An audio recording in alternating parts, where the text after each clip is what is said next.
A wild bobcat once filled the house with growls and fear. An aging house cat bore silent wounds of her own, and a small family stood in the storm, trying to hold on to fragile peace. When the thunder roared and the bobcat spiraled into panic, he held her tight, his arms scratched and bleeding, but he never let go. That moment changed everything. What follows is not just a tale of survival, but of trust, redemption, and the power of silent forgiveness. Stay with us until the end, because what happens next will touch your heart in ways you never expected. Before we begin, let us know in the comments where you're watching from. If you enjoy this story, please like and follow. It really motivates us to keep creating.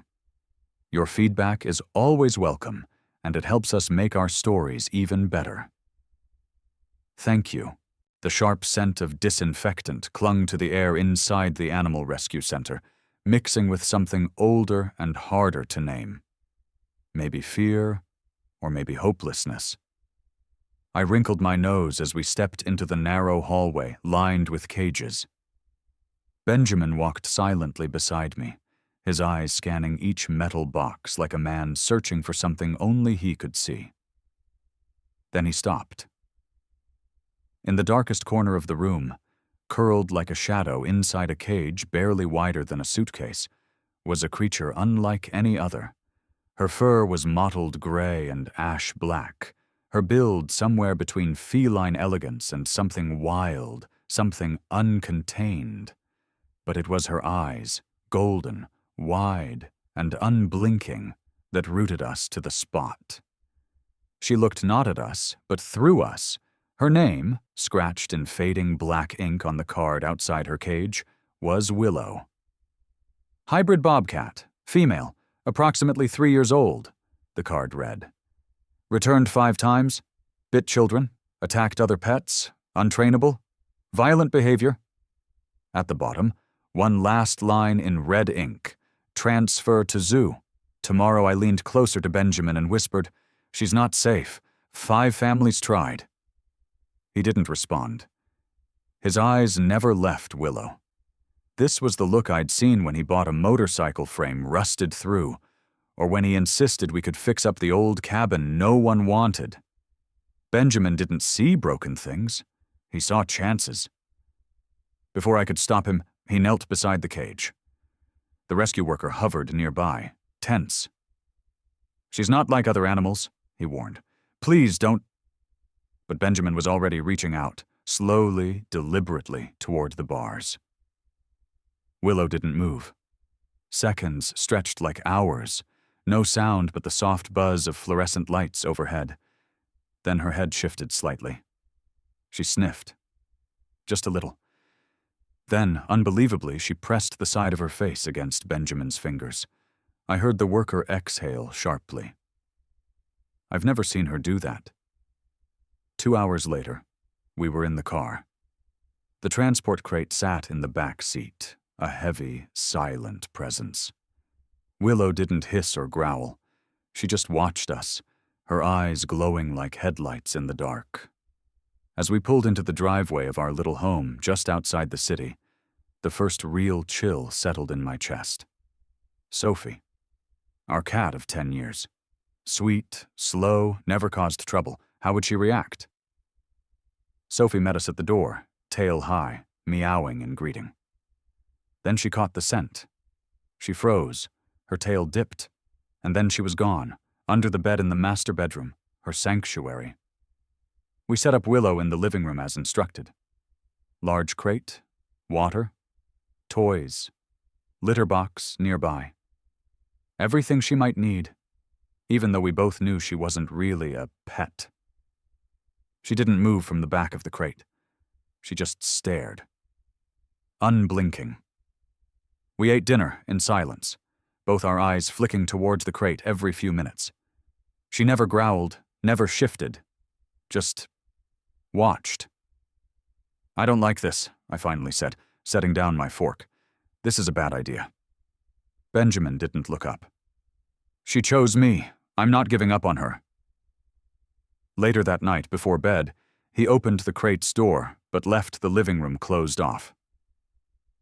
"She needs space," he said, "but not the whole house." I didn't sleep well. Sophie curled tight against my legs, still shivering. The house creaked as it always did, but now every sound felt like a warning. At midnight, I heard something fall. The crash jolted me out of bed. I sat up, heart pounding. A second thud followed. Then a scraping noise, something sharp dragging across wood. Sophie hissed from under the blanket, and I knew exactly where the sound was coming from. Benjamin was already halfway down the hall. "Stay with Sophie," he said without looking back. But I didn't stay. I followed. The living room was chaos. The curtains had been ripped from the rods. Feathers from the sofa cushions floated through the air like dandelion seeds. Books lay scattered across the floor, pages bent and torn. And in the middle of it all, perched high on the bookshelf like a gargoyle, was Willow. She looked bigger somehow, her body stretched tall, tail twitching, hackles raised. Her eyes were wide, unblinking. But she didn't look at the room. She looked straight at Benjamin. He didn't say anything, didn't move toward her. He just stepped over a broken photo frame and slowly sat down on the hardwood floor. Willow growled low in her throat. Benjamin said softly, "I'm not here to fight you." I stood frozen in the doorway. I wanted to scream. I wanted to drag him out and slam the crate shut forever. I couldn't believe this was happening. She's dangerous. She's unpredictable. She nearly attacked. But Benjamin just sat there, legs crossed, hands resting on his knees. He didn't make eye contact, didn't speak again. Minutes passed. Willow stayed still, her eyes never leaving him. Her breathing slowed. The tension in her back eased. She shifted her front paw, then her shoulders, and finally, in a slow, deliberate motion, she descended the shelves. She didn't approach him. She walked the perimeter of the room, tail flicking, nostrils flaring as she took in the space, the destroyed sofa, the food dish, the toy mouse now lying on its side in a puddle of spilled water. Benjamin didn't move. Willow walked in circles for a while, then, without warning, she stopped next to him. Still not touching, but close. She curled into a loose spiral, tail over her nose, eyes half-lidded. Benjamin let out a long breath, barely audible. Then he leaned his head back against the wall and closed his eyes. I didn't say anything. I just stood there, watching this impossible, dangerous, beautiful thing unfold. When I finally tiptoed back to the bedroom, Sophie peeked out from beneath the covers. I whispered a soft reassurance and climbed in beside her. Sleep came late. In the morning, I woke to find the house eerily quiet. I walked slowly down the hall, heart in my throat. The living room still bore the scars of the night: torn fabric, shredded carpet, broken lamp. But amidst the wreckage was a quiet, almost holy scene. Benjamin lay curled on his side on the floor, and pressed against his back, her fur rising and falling with each breath, was Willow. Not growling, not hiding, sleeping. My hands went cold. I didn't know what this meant. I didn't know if this was just a trick of exhaustion or a momentary fluke. But I knew this. Something had shifted. She wasn't just the creature from the cage anymore. It happened 3 days later. I was in the kitchen, making breakfast, when I heard the growl. A deep, guttural sound that didn't belong to any house cat. It was followed almost instantly by a high-pitched scream, one I recognized with icy clarity. Sophie.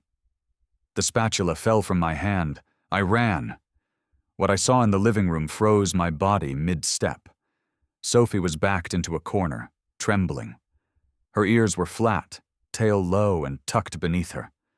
Before her stood Willow, tall and rigid, her back arched and teeth bared, low growls pulsing from her chest like distant thunder.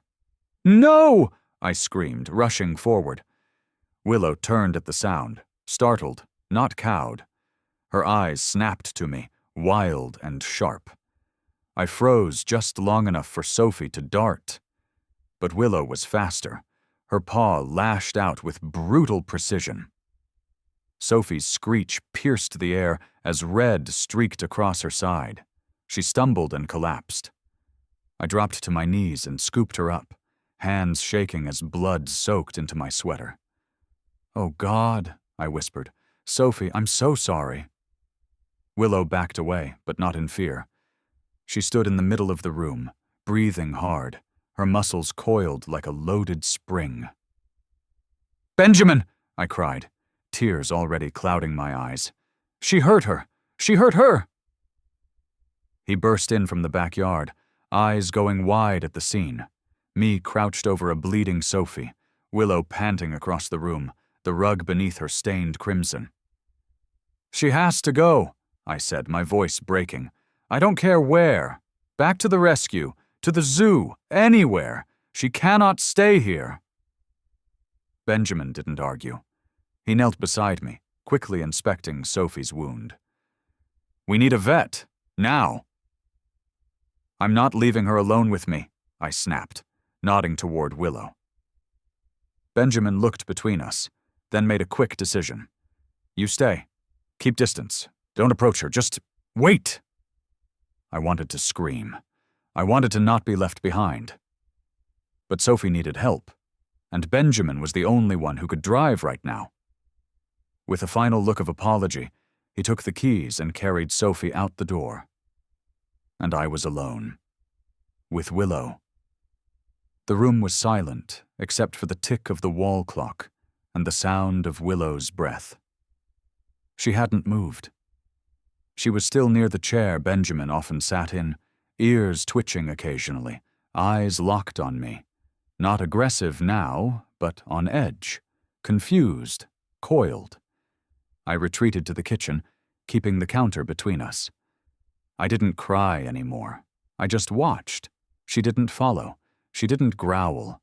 She slowly climbed into Benjamin's chair, curled up into a tight ball, and lay still. Her eyes stayed open, fixed on the hallway like she was waiting for someone to return. 3 hours passed. When the door finally opened, Benjamin stepped inside with the pet carrier. I stood exactly where I had been. Willow hadn't moved. "She's okay," he said softly. "The wound was shallow, stitched and cleaned.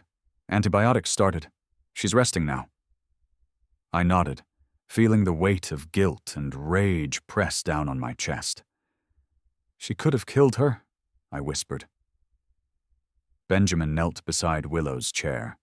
She looked up at him with the faintest flicker of something. Was it remorse or recognition? I couldn't tell. He stroked her fur gently, his other hand still holding the carrier. "She didn't understand," he said. "She thought Sophie was in her space. She reacted out of fear, not malice." "She's not a house cat," I said.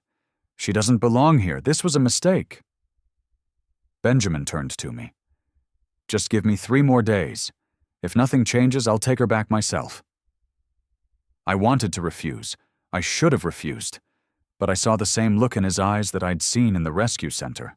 The look that said he wasn't giving up. On her. On us. 3 days, I said.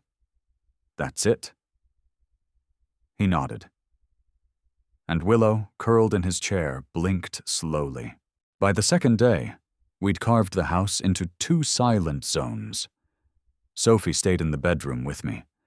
She slept more, moved slowly, still tender from the wound. Her bandages were neat. The antibiotics seemed to be working. But the fear lingered in her eyes. She jumped at every creak in the hallway. Meanwhile, Willow claimed the living room. Benjamin rarely left her side, working on his laptop from the floor or reading quietly nearby. He moved carefully, slowly, always keeping his gestures gentle. The chaos of that first night felt like a distant memory, but the tension in the house remained sharp as ever. Then, on the evening of the third day, Benjamin knocked on the bedroom door. "Can I talk to you?" he asked. I opened the door only halfway, holding Sophie in my arms. She was purring, but her body was stiff. She still hadn't stepped paw into the hallway since the attack. "I want to try something," he said, voice calm but serious. "Just for a minute. I want you to come sit with us in the living room." I stared at him like he'd lost his mind. "Are you insane? She nearly killed Sophie." "She didn't, and I won't let her get close," he said. "Just, bring her in your arms. Sit with me. Let her see both of you. Nothing more." I was about to shut the door, but then I looked past him, into the living room. Willow was curled up on his lap, sleeping. Her chest moved in soft, steady breaths. Her paws twitched slightly, but her face was relaxed. Her mouth wasn't curled in a snarl. Her claws were tucked in. She looked small. "I don't know," I whispered. "She's been pacing all night, scratching at the hallway. I think she knows something is broken and she doesn't understand what." I looked down at Sophie. She blinked at me, her tail wrapped tight around her legs. I hesitated for a long moment. Then, slowly, I scooped her up and stepped out into the hall. My heartbeat was in my ears. The living room was quiet. Benjamin was seated on the rug, cross-legged. Willow lay across his thighs, half-draped. She opened her eyes when I entered. Golden? Still?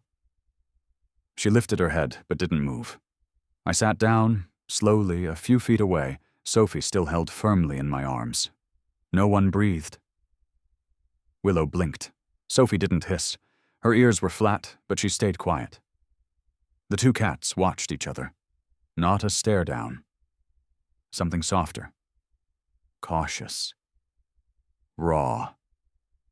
Benjamin gently stroked Willow's back with one hand, and with the other reached over to touch Sophie's fur. It was a strange thing to watch, his two hands bridging a gap I hadn't thought could be crossed. Then something happened.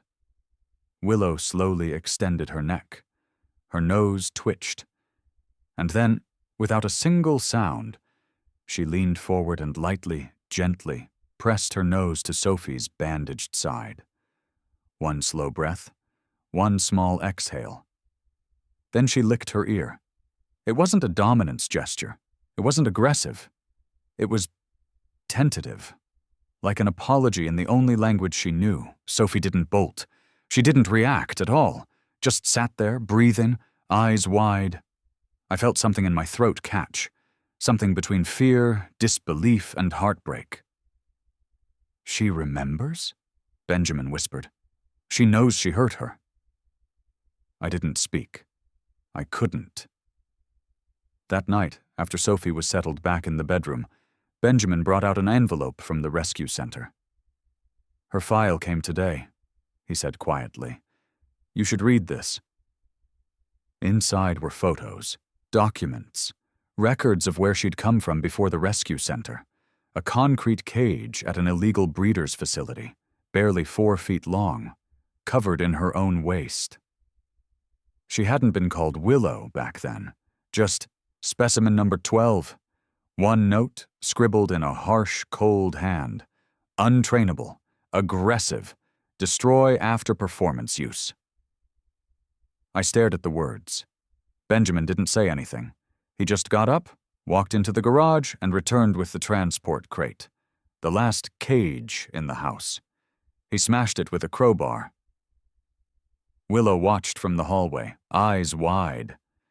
When the final piece splintered, she stepped forward and touched the shattered plastic with her paw. And then she walked away. The thunder and the trust. The storm came suddenly. The sky turned charcoal just after sunset. Trees swayed hard enough to rattle the windows, and thunder cracked overhead like cannon fire. Sophie, as always, tucked herself under the bed before the first raindrop hit the roof. But Willow was different. She began to pace, not like a cat exploring a new room. No, this was different. Her movements were frantic, erratic. She darted from one corner of the living room to another, eyes wide, tail puffed, claws out. Benjamin tried to speak to her, softly, calmly, but she didn't hear him. She wasn't really here anymore. Then she began to scream. It wasn't a meow or a hiss. It was a sound I had never heard before. A raw, broken wail that twisted deep inside my chest. Her claws tore at the floor, at her own fur. She spun in circles, knocked over a chair, slammed into the wall. "She's having a panic attack," Benjamin said urgently, reaching for her. "Don't," I warned. "She'll scratch." But he didn't hesitate. He dropped to his knees and wrapped both arms around her. Willow fought back, claws digging into his arms, her body thrashing, but Benjamin didn't let go. He held tighter. "I'm here," he whispered over and over again. "I'm here. You're safe. You're not in the cage anymore." Minutes passed. Her struggles weakened. The thunder continued to roll outside, but Willow no longer responded to it. She slumped into his arms, body trembling violently. Her eyes, still wide, slowly blinked and closed. She fell asleep there, in his embrace, breathing shallowly against his chest. It was the worst episode we'd seen, but not the last. Over the following weeks, the panic attacks came again, during storms, when a loud truck passed the house, or if something metallic clanged in the kitchen. Each time, Benjamin was there. Sometimes me too. And each time, Willow recovered a little faster. But the breakthrough came one quiet afternoon. The sky was clear, no sounds, no triggers. I was sitting on the couch, legs crossed, reading. Benjamin was in the garage fixing the lawnmower. Sophie napped in her usual spot under the windowsill. Willow padded into the room. She didn't pause or scan for exits like she used to. She looked at me. I held still. She leapt onto the couch. My heart thudded. I didn't move, didn't even exhale. Willow circled once, then curled into a tight ball beside me. And slowly, ever so slowly, she laid her head on my lap. My hands trembled. I reached down, cautious, respectful, and placed one palm gently on her head. She didn't flinch.